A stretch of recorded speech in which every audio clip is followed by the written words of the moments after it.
નમસ્કાર મિત્રો, વિડીયોમાં તમારું સ્વાગત છે। તો આજના મોટા સમાચાર સામે આવી રહ્યા છે। જ્યાં મિત્રો અમેરિકા ઘાતક શિયાળુ વાવાઝોડાએ સમગ્ર યુએસ ખતરનાક મચાવ્યો હતો, જેમાં 1 રાજ્યોમાં 43 લોકોના મોત થયા છે। તીવ્ર ઠંડી ચાલુ રહે છે અને વધુ ઠંડી અને સ્નોની આશંકા સેવાઈ રહી છે। જ્યાં મિત્રો આગળ વાત કરીએ તો શિયાળુ વાવાઝોડાની શ્રેણીએ ઘણા યુએસ રાજ્યોમાં વિનાશ વેર્યો છે।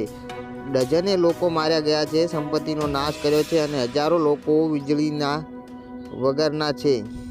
હવામાન સેવાએ આગામી દિવસોમાં બરફ અને બરફ માટે વધુ ચેતવણીઓ જારી કરી છે, કારણ કે દેશ મોસમની સૌથી ખરાબ ઠંડીનો સામનો કરી રહ્યું છે। જ્યાં મિત્રો આગળ વાત કરીએ તો CNN અનુસાર તોફાની મૃત્યુ પામનાર સંખ્યા 9 રાજ્યોમાં ઓછામાં ઓછી 43 થઈ છે।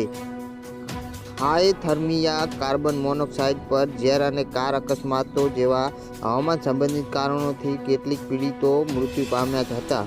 ટેનેસીમાં આ અઠવાડિયાએ વિવિધ ઘટનાઓમાં 14 લોકોએ જીવ ગુમાવ્યો, રાજ્યના આરોગ્ય વિભાગે જણાવ્યું હતું।